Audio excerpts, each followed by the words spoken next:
হামজা চৌধুরী তার অভিষেক ম্যাচে বাংলাদেশের জার্সিতে দুর্দান্ত ফুটবল খেললেন, বক্স টু বক্স দৌড়ালেন। কখনো তাকে আমরা দেখলাম ডিফেন্সিভ মিডফিল্ডার হিসেবে, কখনো বা অ্যাটাকিং মিডফিল্ডারের ভূমিকাতেও তাকে আমরা দেখলাম। ম্যাচের গোটা সময় জুড়ে বিভিন্ন রোলে তাকে আসলে দেখা গেছে এবং গত কয়েকদিন ধরে আসলে আলোচনা তো হয়েছে হামজা চৌধুরীকে নিয়ে, কখনো কখনো আলোচনা হয়েছে জামাল ভুঁইয়াকে নিয়ে, যাকে আসলে কাবরেরা তার প্লেইং ইলেভেনে রাখলেনই না। কখনো আলোচনা হয়েছে ফরওয়ার্ড লাইন নিয়ে, যে সেইখানে রাকিব কিংবা মোরসালিন তারা আসলে কেমন করতে পারে। একজনকে নিয়ে আসলে আলোচনা খুব একটা গত কয়েকদিনে হয়নি। ম্যান অফ দ্য ম্যাচ বা প্লেয়ার অফ দ্য ম্যাচ আসলে কে বাংলাদেশের পক্ষে, সেই আলোচনাটা যদি আমরা করি, ডেফিনেটলি সবার আগে হামজা চৌধুরীর নাম তো আসলে আসবেই নিশ্চিতভাবেই।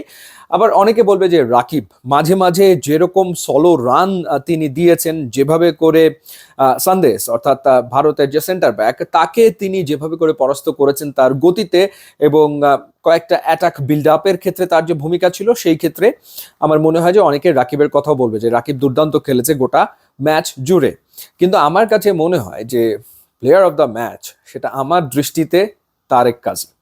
তারেক কাজী সেন্টার ব্যাক হিসেবে এই ম্যাচে অসাধারণ পারফর্ম করেছেন, দারুণ পারফর্ম করেছেন। স্পেশালি তপু বর্মন দুর্দান্ত খেলছিলেন, দুর্দান্ত খেলতে খেলতেই তিনি আসলে চোট পান এবং চোট পেয়ে যখন মাঠ থেকে তিনি বেরিয়ে যাচ্ছেন, তখন ম্যাচের মাত্র 20 মিনিট হয়েছে, মাত্র 20 মিনিট হয়েছে। এরপরে বাংলাদেশের ফরমেশনে আসলে বদল আনতে হয় এবং তার আগ পর্যন্ত আমরা দেখছিলাম যে হামজা চৌধুরী একটু ওপরে খেলছেন। যখন তপু বর্মন তিনি ইনজুরিতে পড়ে মাঠ থেকে বেরিয়ে এলেন, তখন দেখলাম হামজা একটু নিচে চলে এসছেন এবং ওই সময়টাতে আসলে পুরো দায়িত্বটা, সেন্টার ব্যাক হিসেবে পুরো দায়িত্বটা নিজের কাঁধে তুলে নেন তারেক কাজী।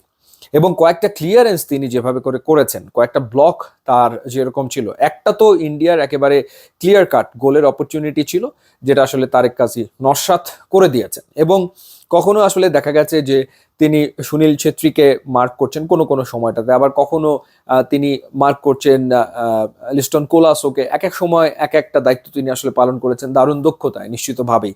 এবং বল ক্লিয়ারেন্স অর্থাৎ বাংলাদেশের ডিবক্স থেকে বল ক্লিয়ারেন্স করার ক্ষেত্রে তার যে অ্যাকিউরেসি ছিল, সেটা নিঃসন্দেহে অসাধারণ ছিল। এবং আরেকটা কাজ তিনি করেছেন, তপু বর্মন যখন উঠে গেলেন, তখন ডিফেন্সে বল হোল্ড করার যে ব্যাপারটা, যাতে করে মাঠটা বাংলাদেশের ফুটবলাররা বড় করে নিতে পারে এবং নিজেদের ভেতরে পাস আদান প্রদান করা, অর্থাৎ তপু ছিলেন একদিকে কিংবা সাদুদ্দিন ছিলেন, তাদের সাথে কমিউনিকেট করে ডিফেন্সটাকে সবসময় অটুট রাখার যে ব্যাপারটা, সেই ব্যাপারটা আসলে তারেক কাজী লিড করেছেন। এবং মাঠে হামজা চৌধুরীর সাথে সবচেয়ে ভালো কমিউনিকেশন দেখা গেছে আসলে তারেক কাজী। তারা দুজন মিলেই মনে হচ্ছিল যে পুরো গেমটাকে প্ল্যান করে সামনে এগোচ্ছেন, পারফর্ম করছেন।